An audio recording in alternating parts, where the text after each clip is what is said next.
Saya sekarang lagi berada sama Ketua Panitia Pemilihan Kepala Desa Mbali Lendiki.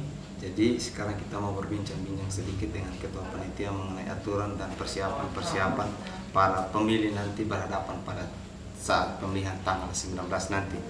Ya, baik Bapak, selaku Ketua Panitia, bagaimana tanggapan Bapak terhadap kondisi pra pemilihan Kepala Desa Mbali Lendiki? Ya, untuk persiapan pra pemilihan menyangkut dengan Kepala Desa Lendiki ini tentu kita panitia berjalan berdasarkan aturan-aturan yang diturunkan secara vertikal oleh pemerintah kabupaten. Dalam arti bahwa kita bernaung di bawah panitia kabupaten dan juga sebagai penengah adalah panitia kecamatan. Jadi tentu kalau kita mulai urut dari awal, tentu kita mulai urut dari pemilih, kriteria untuk seorang pemilih. Nah, untuk kriteria seorang pemilih ini diklasifikasikan itu dalam beberapa kelompok. Ya, pertama adalah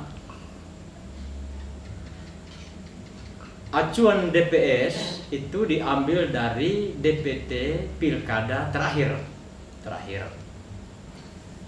Kemudian ada pemilih yang belum terdaftar di DPS Pilkada terakhir, maka itu segera panitia bertindak dan mendaftarkan mereka masuk dalam pemilih tambahan. Ditambah dengan pemilih mula-mula. Artinya pemilih yang haknya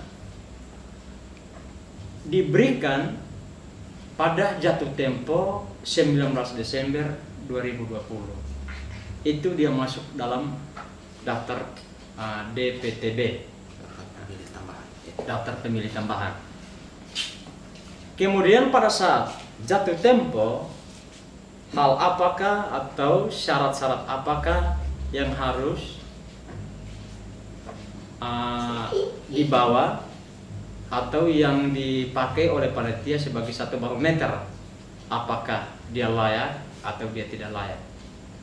Maka yang pertama adalah menurut saya, ketika seseorang kalau sudah ditetapkan di DPT, apapun yang terjadi, dia tetap memberikan hak suara. Sudah masuk di dalam DPT. Tetapi khusus untuk pemilih dari luar desa,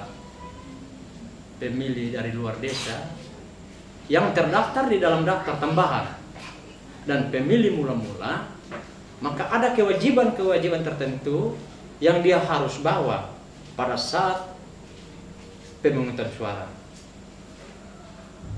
Yang pertama adalah untuk pemilih dari luar desa, maka wajib membawa salah satu surat keterangan tanda penduduk dari Dispenduk, dan yang kedua adalah KTP. Tidak diizinkan untuk menggunakan surat keterangan berdomisili. Itu untuk pemilih dari luar desa. Kemudian yang kedua untuk pemilih pemula. Artinya pemilih yang memberikan hak suaranya jatuh tempo 19 Desember 2020. Ya. Itu ada beberapa hal juga yang harus diwajibkan, yaitu surat-surat berharga, contohnya seperti akte atau ijazah. Ya, ijazah. Untuk kita memastikan bahwa apakah 19 Desember apakah dia mencapai umur 17 tahun atau tidak. Itu bagian yang pertama. Kemudian kita menuju ke tanggal 19. Kita menuju ke tanggal 13. 6 hari menjelang pemilihan, kita menyampaikan undangan tertulis kepada setiap pemilih. Di situ disampaikan bahwa ketika pemilih itu hadir di TPS tanpa membawa undangan, maka itu adalah tindakan fatal untuk dia memberikan hak suara. Jadi tanpa undangan maka dia punya hak suara tidak bisa Iya, tersalurkan. karena kita melayani masyarakat atau pemilih itu berdasarkan undangan, sekalipun namanya terdaftar di DPT atau di DPTB.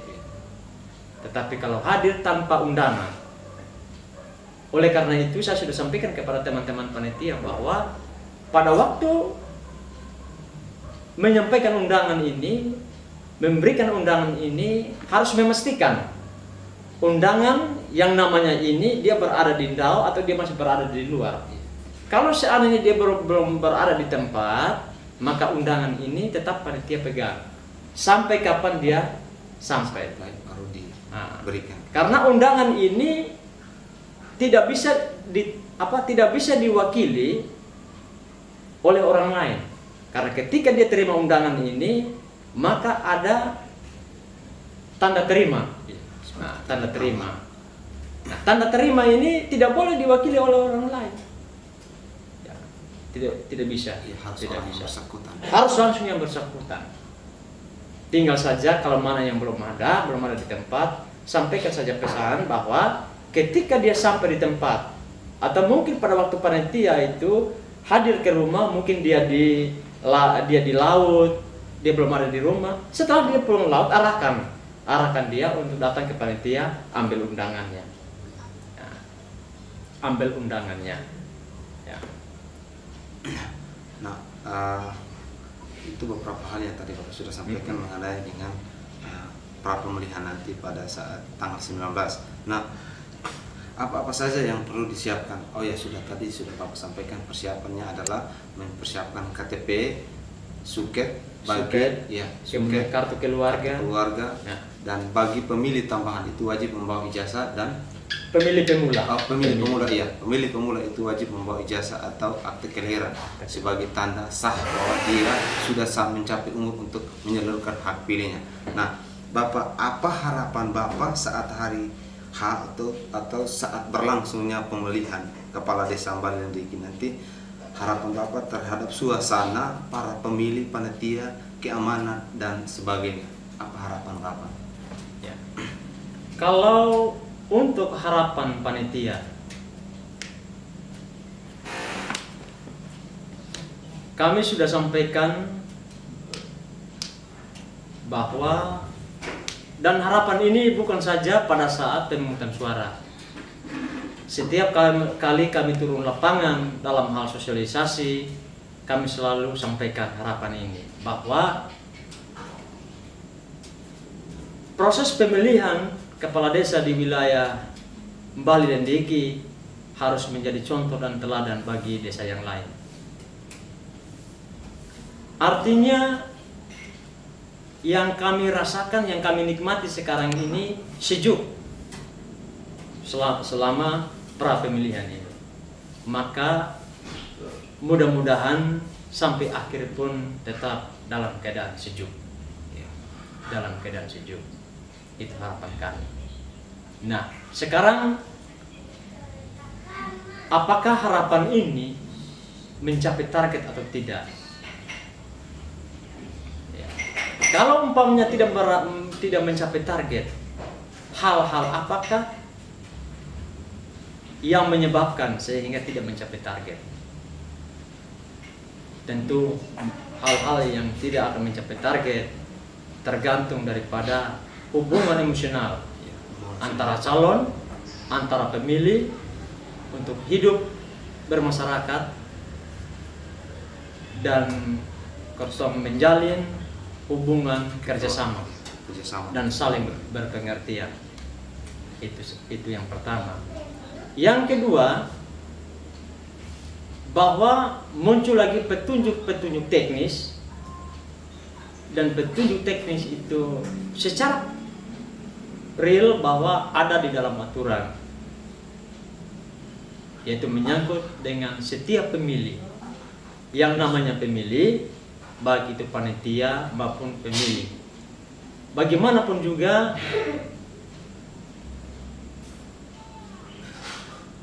karena untuk COVID, panitia menempatkan di tempat yang paling pertama. Karena memang proses pemilihan ini dia berjalan di tengah-tengah COVID-19, pandemi COVID-19. Oleh karena itu, aturan COVID, masalah protokol kesehatan itu memang kita mengutamakan. Nah, dengan ada petunjuk ini, di situ memberikan catatan bahwa ketika seorang pemilih sebelum dia memasuki TPS wajib untuk mengukur suhu. Siapakah yang mengukur suhu? Ini adalah bagian protokol kesehatan. Dalam hal ini adalah tenaga medis. Tenaga medis.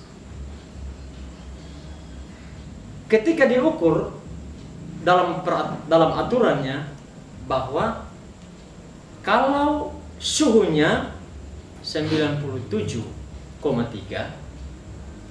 maka itu dinyatakan normal.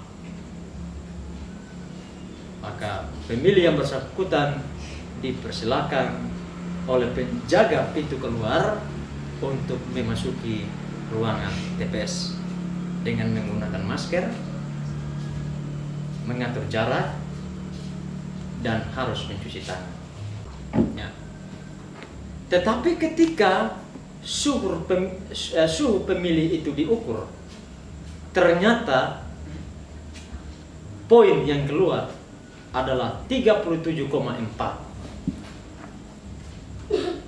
Maka sebelum pemilih itu memasuki TPS, bagian protokol kesehatan mengambil alih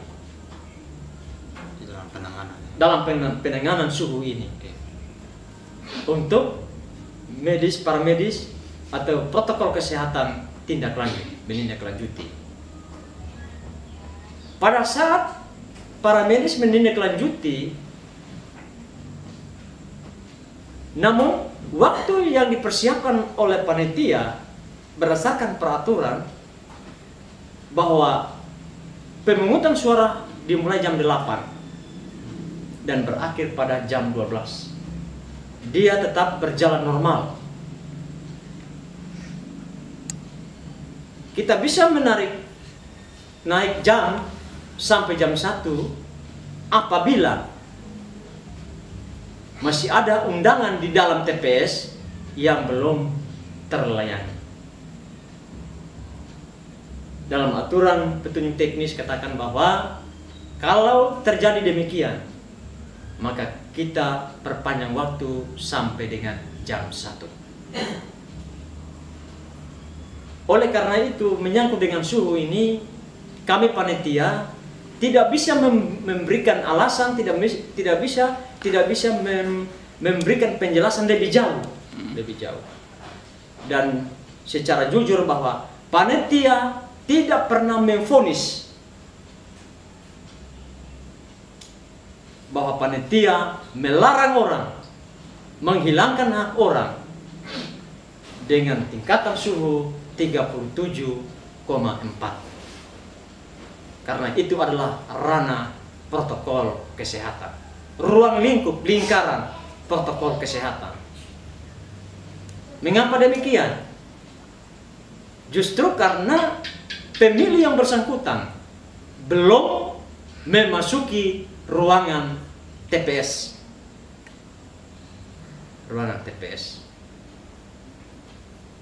Ada masyarakat yang bertanya bahwa apakah ketika suhu 37,4 apakah tidak bisa dibantu oleh orang lain untuk memberikan hak suara? Saya sampaikan apa? Jadi kami tidak punya kewenangan untuk memvonis pemilih bahwa ia menggunakan hak suara atau tidak. Tapi berdasarkan petunjuk, maka keberadaan pemilih yang berada pada tingkatan suhu 37,4, dia sudah berada di tangan protokol kesehatan, dalam hal ini medis. Sedangkan kami panitia pun juga kami tidak tahu berapa lama proses tindak lanjut ini. Penanganan dari Ya, berapa lama. Sedangkan waktu yang ada pada panitia dia tetap berjalan normal. Kita tidak, panitia tidak sistem menunggu. Sesuai dengan aturan. Ya, sesuai dengan aturan. Jadi kadang-kala saya berpikir bahwa mana mungkin undangannya belum sampai panitia, kok haknya bisa dibantu oleh orang lain. Maksudnya ketika kalau orang itu dipanggil atau sebelum dipanggil sudah dicek suhu. Karena pertanyaan ini kan orangnya kan belum masuk TPS tapi kok sudah bisa cek suhu dan ditangani oleh bagian penanganan suhu termasuk dari pihak puskesmas seperti itu. Untuk pemilih yang bersangkutan tadi, Ya. jelas itu belum karena berdasarkan petunjuk bahwa untuk pemilih itu bagi yang hadir mendahului Langsung cek suhu. dia bisa masuk TPS. Nah, sebelum dia masuk TPS, maka wajib untuk ukur suhu. Nanti setelah dia menyerahkan undangannya ke panitia, ya, ke panitia, baru disitulah akan diurut satu persatu. Ya. Jadi kita tidak koleng pemilih untuk dari luar masuk TPS. Jadi tidak menggunakan nomor urut. Iya. Pemilih mana yang datang mendahului, silakan dia masuk. Tetapi mungkin ada batasan-batasan tertentu. Barangkali satu kali masuk itu berapa orang, ya toh? Iya.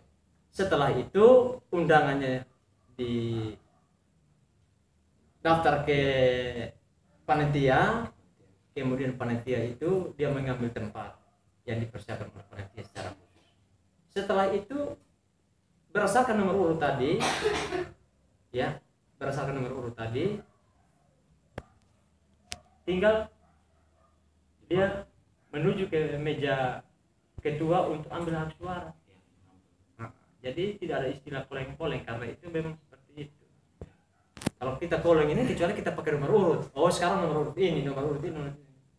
Tapi bebas bagi pemilih, bagi yang hadir mendahului. Jadi dari panitia secara langsung kan masih punya tanda tanya, tapi kan dari penyampaian sekarang kita dari pihak masyarakat masih punya tanda tanya. Apakah tanda tanya dalam hal ini adalah apakah ketika ditangani oleh orang dari pihak puskesmas mengenai suhunya tinggi sampai 37,4 itu apakah penanganan sampai kapan dan apakah dia bisa menyalurkan hak pilih atau tidak, itu masih dalam tanda kutip atau tanda tanya. Nah, itu memang masih dalam tanda tanya, ya, dalam tanda tanya. Tinggal bagaimana caranya, itu basicnya orang medis kita panitia tidak tahu, entah 1 jam, 2 jam, 3 jam, 2 hari, 3 hari, 4 hari, 3 bulan, 4 bulan, 14 hari, itu kami tidak tahu. Tetapi kita tetap berjalan terus berdasarkan mekanisme yang ada. Jadi itu juga masih tertanya, dan dari kita masyarakat juga ada beberapa masyarakat yang masih bertanya, kok kalau seandainya kalau kita ditangani sampai selesai jam pemungutan suaranya kita punya hak pilihnya tidak bisa tersalurkan, ini bagaimana apakah aturannya memang betul ini betul sudah ditegakkan atau bagaimana? Saya berpikir bahwa memang kita perhatikan aturan ini karena memang masyarakat itu dia lebih berpikir untuk bagaimana caranya dia menyalurkan haknya. Sedangkan baik itu panitia maupun protokol kesehatan, kita punya tupoksi berbeda, tetapi sama-sama kita melaksanakan aturan. Panitia dan tim medis itu bukan pembuat aturan. Oleh sebab itu masyarakat boleh berpikir lebih jauh, tapi jangan juga masyarakat memvonis bahwa panitia atau protokol kesehatan melarang mereka, tidak mau mereka menggunakan hak suara. Yang tidak mau mereka menggunakan hak suara adalah aturan seperti itu. Karena memang dalam aturan itu tidak ada penjelasan secara terperinci bahwa panitia menunggu sampai dia punya suhu turun. Tidak ada perintah, tidak ada rincian atau penjelasan seperti itu. Entah apakah dia diagnosa terakhir, apakah dia betul-betul terjangkit dengan COVID atau tidak. Nah sekarang ini masyarakat bertanya-tanya, oke, kalau memang aturan seperti itu kita masyarakat tunduk. Tetapi apa resiko kita tidak menggunakan hak suara, tetapi ketika kita diperiksa, ya toh, kita diproses berdasarkan langkah-langkah dari protokol kesehatan ini, dan ternyata kita positif, maka kami pertanyakan bagaimana negatif ya. Maka bagaimana dengan hak kita? Ketika negatif maka bagaimana hak kita? Itulah yang sekarang ini suasana di masyarakat itu kelihatan agak sedikit, artinya kalau menurut saya sebagai ketua panitia, langkah mereka itu kan masih wajar ya, masih wajar, dan mereka membutuhkan penjelasan yang lebih mendetail sehingga memberikan keyakinan kepada mereka, karena memang sampai dengan hari ini mereka rasa rugi kalau hak mereka tidak tersalur, sedangkan mereka tidak menggunakan hak suara tanpa hasil diagnosa bahwa mereka positif atau negatif. Pihak puskesmas ketika menangani hal itu maka perlu harus mengeluarkan surat atau diagnosanya penyakit apa, sehingga itu kita panitia kita tidak tahu lagi sampai di situ.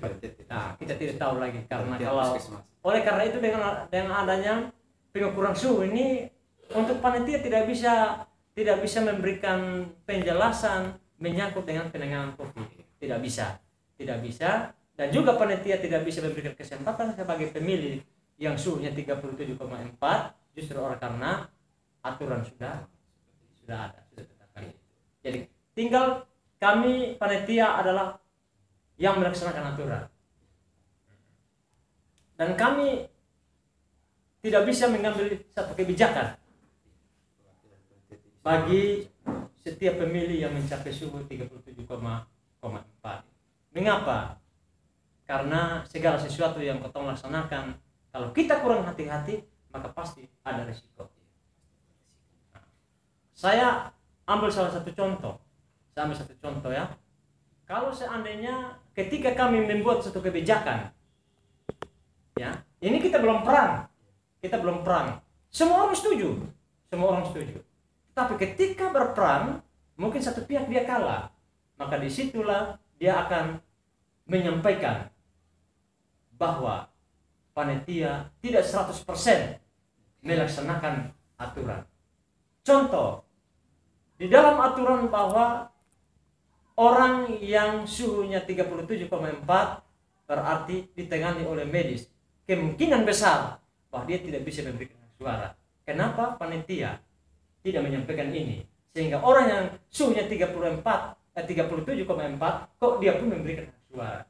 Oleh karena itu, ketemu panitia selalu berpikir tentang risiko, karena ini menyangkut dengan pesta demokrasi, ya. Ini bukan pesta pora, jadi segala kebijakan kita ambil di sana. Ini menyangkut dengan pesta demokrasi, ya, seperti itu. Dan harapan kami dengan aturan-aturan ini, tetapi toh moto kami panitia khususnya untuk perjalanan proses pemilihan ini harus berakhir dengan rasa sejuk. Ya. Harapan dari ketua panitia semua berkaitan semua dengan panitia itu adalah berjalannya pesta demokrasi tanggal 19 Sejuk. Sejuk.